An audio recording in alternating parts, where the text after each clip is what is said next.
Assalamu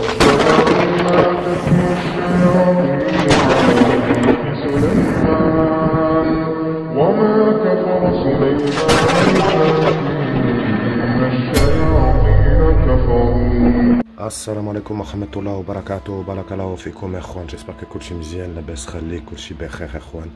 Que l'amour, la paix et les bénédictions d'Allah subhanahu wa ta'ala soient sur vous, qu'Allah ta'ala vous garde et vous préserve de tout mal. Vous et votre famille, Inch'Allah tabaraka wa ta'ala. Je vous fais un petit débrief là, rapidement, parce que les aventures vont reprendre une aventure jour, parce que les événements auxquels on est confronté là ici au Maroc, c'est chaud. En fait, je passe mon temps à purifier. Je ne vous explique même pas ce qu'ils font à Tesnim. Vraiment, c'est dès que je m'absente de l'appartement, il se passe des choses vis-à-vis de Tesnim qu'elle ne comprend pas, que je ne comprends pas. Quand je suis ici, les manifestations se calment, on va dire, d'une certaine manière. Quoique parfois, j'entends quand même des bruits que je n'arrive pas à localiser dans l'appartement. Il ne s'agit ni des voisins, ni d'un bruit dans le couloir. Plusieurs reprises, j'ai même entendu quelqu'un marcher, Aoud Billah, marcher pieds nus sur le lino. Vous voyez le bruit que ça fait? On est devant un film, par exemple, il est, je sais pas, 1h du matin, et je suis obligé de prendre la lampe pour aller voir dans l'appartement, parce qu'on entend des bruits de fou. Tesnim, elle prend sa douche, à chaque fois l'ampoule clignote. Quand je prends ma douche, ou que Aïcha se douche, l'ampoule ne clignote pas. Notamment que, je vous cache pas que pas plus tard qu'hier, elle était en train de se doucher, l'ampoule s'est mise à clignoter, or l'ampoule est neuve. Et avant qu'on change cette ampoule-là, que ça soit la neuve dont je vous parle, l'ampoule était neuve aussi quand on est arrivé, quand on s'est installé dans l'appartement. Au bout de peut-être 5 heures après qu'on soit arrivé, donc je vous parle de ça il y a 2 petites semaines maintenant, au bout de 5 heures qu'on soit arrivé, Tesnim va aux toilettes, l'ampoule se baisse et se met à clignoter, à scintiller. Et comme me dit Tesnim, la salle de bain, vraiment, je la sens pas du tout, quoi. Et genre, pas du tout. Sans vous parler du fait qu'aussi, ça a frappé à la porte, je vais ouvrir la porte, il n'y a personne dans le couloir. Vous voyez ce que je veux dire? Que des trucs de fou comme ça. Sans parler aussi du fait que ce qui est venu me parler la dernière fois là-bas, ça m'a donné un nom, mais je doute fortement qu'il s'agisse en réalité du vrai nom. Très clairement, je me demande s'il ne s'agit pas du mage noir ou s'il ne s'agirait pas de Farak ou autre. Toujours est-il que les aventures vont reprendre parce que justement, on a une mosquée en bas de la maison, j'en ai parlé à l'imam. Donc il y a un imam qui va se déplacer à la maison pour purifier les lieux. Et parallèlement à tout ça, je vais essayer de comprendre à travers des aventures. Qu'Allah Azza wa Jal m'accorde la science nécessaire pour le faire et le courage. La ilaha illallah, Muhammad Rasulullah.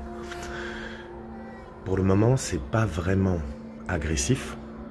Et c'est pas vraiment non agressif. Vous voyez ce que je veux dire? C'est ni bienveillant, ni malveillant.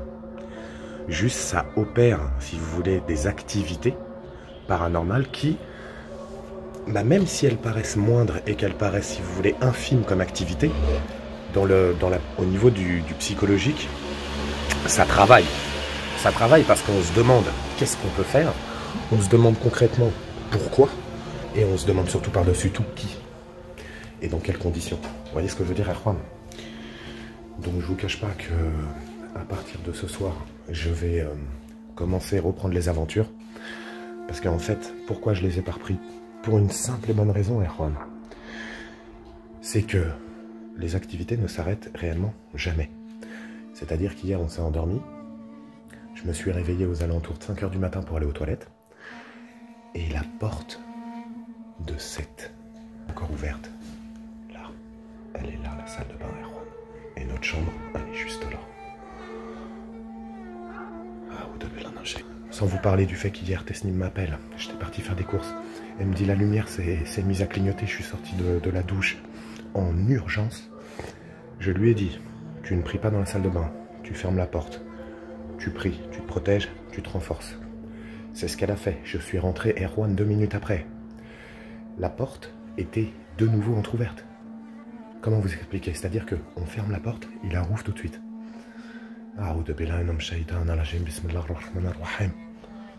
Donc, ce que je vais tenter de faire ce soir, c'est de faire une aventure ici. J'ai demandé l'autorisation de Tesnim, bien évidemment. Elle est totalement déterminée justement à ce que on comprenne ce qu'ils veulent. Parce que la problématique, c'est que tant que il y a la problématique de la boîte. La boîte n'a jamais été réglée pour le moment. Il y a les 3 pages qui sont toujours en ma possession. Et regardez ce qui s'est passé en France. C'est pour ça que, en France, j'ai marqué un temps d'arrêt. Parce que les informations qu'ils m'ont données sur mes parents, sur Tesnim, sur tout ce qu'on devait faire. Regardez, il suffit de... C'est quand même fou, hein, parce qu'il suffit de quelques minutes où je me sépare de Tesnim pour qu'ils s'en prennent à elle. Vu que ma foi est, comment dirais-je, on va dire plus forte, alors que celle de Tesnim, elle a une foi énorme et inébranlable. Mais elle est plus fragile sur des aspects. Ce qui fait qu'il se joue de ça. Vous voyez ce que je veux dire? Il se joue du fait que Tesnim soit plus fragile sur des aspects pour la rendre encore plus folle. Vous voyez ce que je veux dire? Comme ils essayaient de me rendre fou et comme ils m'ont rendu fou déjà dans le passé. Donc, c'était pour vous dire, ne vous inquiétez pas. Tout va bien pour le moment, alhamdoulilah, par la grâce de Dieu. Mais c'est vrai que les activités auxquelles on est confronté, on a appris à vivre avec, mais on s'y habituera jamais vraiment. Vous voyez ce que je veux dire? C'est très bizarre, très très bizarre. Aïcha, elle avait une conversation hier dans la cuisine, on était ici. Je vous assure, j'ai été dans la cuisine par Allah Azzawajal. Elle se tenait devant les plaques, la gazinière.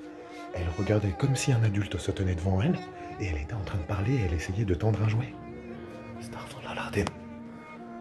Dans les yeux des enfants, ils feront toujours tout pour être les meilleurs amis. Vous voyez ce que je veux dire? Donc en fait, les enfants ne doivent pas les craindre, mais c'est un danger pour nous que notre enfant ne se méfie pas d'une entité aussi dangereuse que ça. Et je ne sais même pas de quelle entité je parle, Allahu A'lam.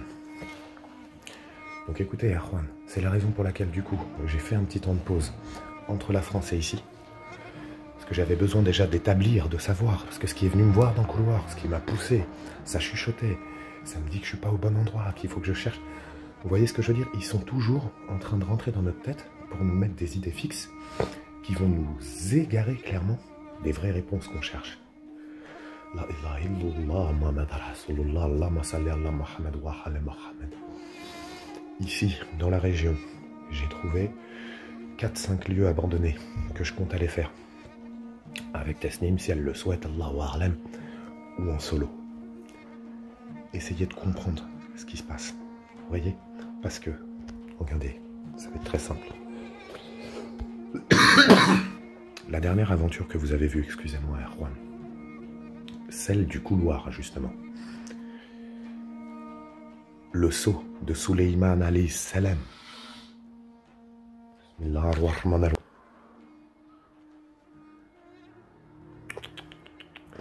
Cette bague-là, quand je suis rentré de l'aventure du couloir, la bague était tiède.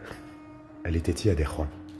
C'est impossible, je ne l'ai jamais senti chauffer à mon doigt à aucun moment depuis que je la porte. Le haut de la bague, vraiment le flanc, on va dire, plus exactement, était tiède, Erwan. Et c'est sûrement pas la chaleur corporelle de mes mains qui font chauffer la bague, vous voyez ce que je veux dire? Donc ça, c'est pareil, c'est quelque chose qui m'a intrigué, je vous avouerai. Parce que ça va faire à peu près 1 an et demi que je porte cette bague. Elle ne l'avait jamais fait.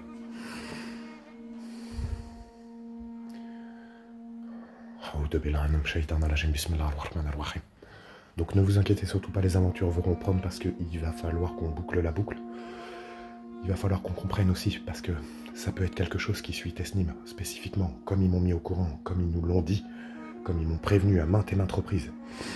Et il y a aussi tout ce qui me suit moi. Vous voyez ce que je veux dire? Et il y a tout ce qui essaye de se lier, d'amitié, du moins de se rapprocher de Aïcha. Donc à travers les sites dont je vous parle, je vais essayer de comprendre vis-à-vis d'Aïcha, vis-à-vis de Tesnim. Et Inch'Allah Ta'ala, parce que Tesnim est d'une très grande aide, puisque vu qu'elle connaît bien ce milieu-là, maintenant elle réfléchit comme moi. Donc pour elle, c'est quelque chose qui veut quelque chose de nous. On ignore quoi précisément pour le moment.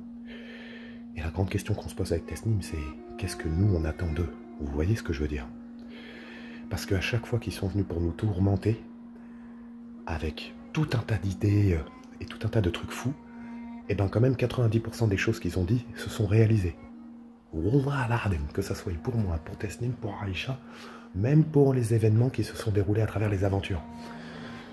Donc ils ont une manière de manipuler, si vous voulez, ce truc-là, où on a l'impression qu'ils sont en train de tenter de nous faire du mal, alors que dans le mal qu'on ressent, à travers ce mal-là, ils envoient des informations véridiques, quoi. Donc ça, c'est quand même un truc de fou. Si on s'arrête vraiment au plan superficiel de tout ça, on comprendra jamais. On se dira qu'ils sont juste fous, que c'est juste de la violence et tout.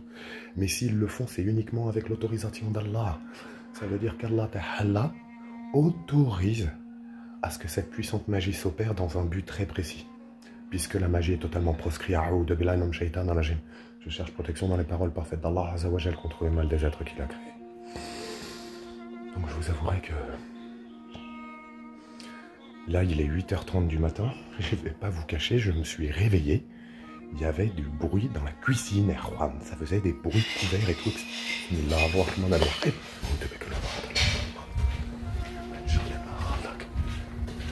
Salam alaikum, Ferhat. Wanak. Wanak. C'est qui fait du bruit là?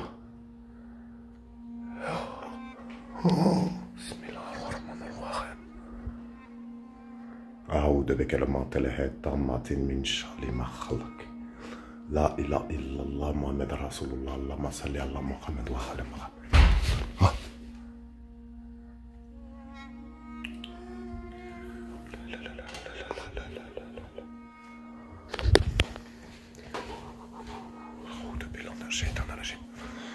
Merci pour la force, le soutien et les bénédictions. Merci pour votre attente, Erwan. C'est un grand soutien pour nous, Wallah el-Ardim. Je vous remercierai, on vous remerciera jamais assez. Que la paix, l'amour et les bénédictions d'Allah subhanahu wa ta'ala soient sur vous. Je vais aller purifier la cuisine tout de suite. Astaghfirullah el-Azim. C'est la première fois que je parle d'eux dans l'appartement Erwan. À chaque fois avec Tesnim, on en parle à l'extérieur. Plus on leur accorde d'importance, plus les événements vont se manifester. Mais comment ne pas accorder de l'importance à ça? Vous voyez ce que je veux dire? C'est-à-dire que t'es tranquille chez toi, t'entends un bruit et forcément, ton sens de la curiosité, du danger, de la découverte te pousse à aller voir. Donc comment faire comme s'ils n'étaient pas là? Vous voyez ce que je veux dire? Ok, que la paix, l'amour et les bénédictions d'Allah Azzawajal soient sur vous. Qu'Allah vous garde et vous préserve de tout mal. Je vous dis à très vite, Inch'Allah, tabaraka wa ta'ala. Wa alaykum salam wa rahmatullah.